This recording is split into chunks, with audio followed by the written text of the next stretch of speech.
Hello and welcome to the instructions for your first kit from the test tube. This kit we call the generation game, but as you'll see it's not really a game at all. The first thing to do is to check the contents of your kit.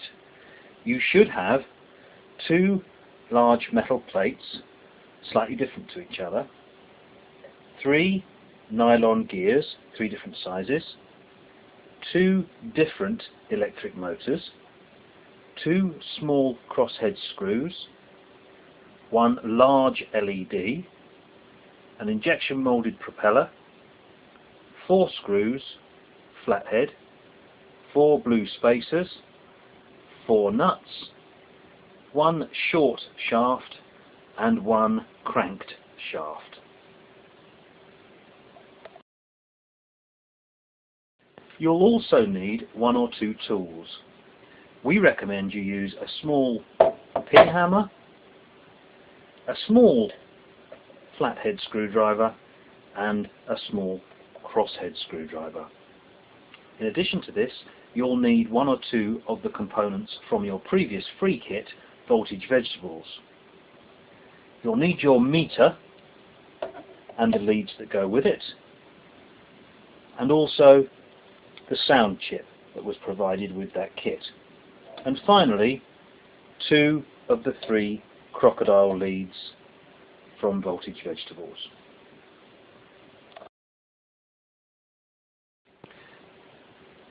Firstly, take the plate that has the array of holes at one end as shown.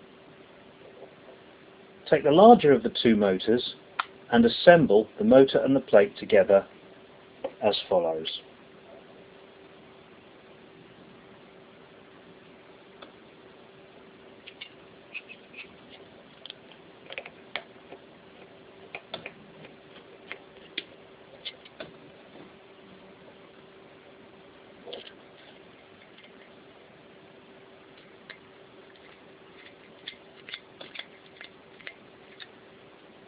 Make sure the motor is attached quite firmly.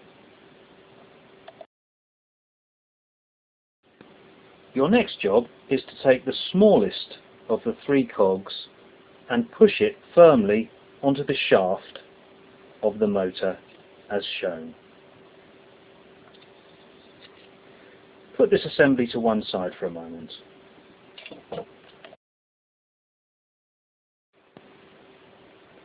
Next, you're going to need the other side plate, the cranked shaft and the largest of the 3 gears.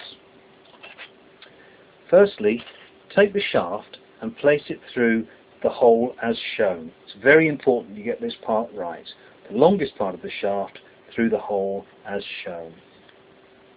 And then, taking the gear, and you'll notice here that the gear has a boss or a raised section on one side. Place the end of the shaft into the boss on the gear wheel, and with it on a flat surface, give the cranked end of the shaft a tap with your pin hammer. Now we would recommend that you don't do this on a surface which it's important not to damage, because the shaft of course will dent any surface if you hammer it. The shaft does need to go further through than this, and in order to do this, what we recommend you do is take 1 of the blue spacers, place the shaft on top of it with the gear in place, and then tap it through with the pin hammer.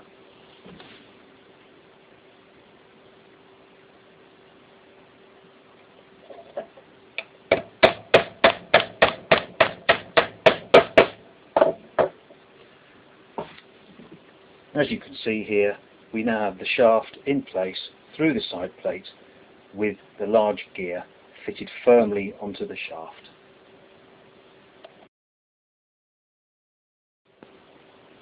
Now take the medium-sized gear, which you'll notice has not a boss but actually a smaller gear moulded onto it.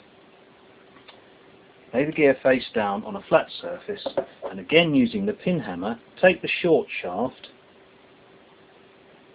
and tap it in.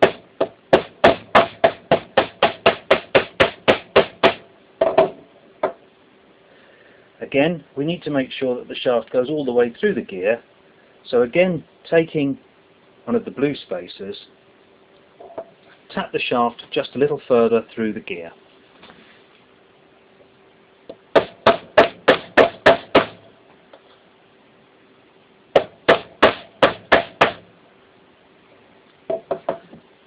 As you can see, it only needs to come through just a fraction, probably about 2 or 3 millimeters is plenty. Now, take your first plate assembly, the one with the motor attached, and insert the short end of the shaft through the medium-sized gear into the hole in the plate so that the two gears interlock. Now the next bit's a bit fiddly, but it can be done. We take our other plate and we pass the shaft of the large gear through the corresponding hole in the other plate, and we have to at the same time get the shaft from the medium-sized gear through the hole in the plate that we're attaching. A little fiddly, but it can be done.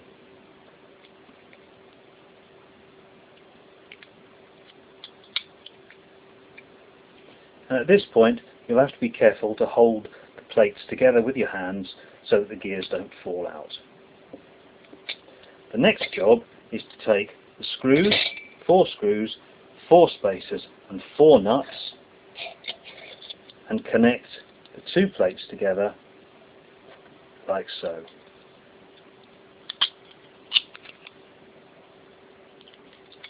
And it's quite important that when all the 4 nuts and bolts and spacers have been put together, that you do them up quite tightly with your small flat-bladed screwdriver.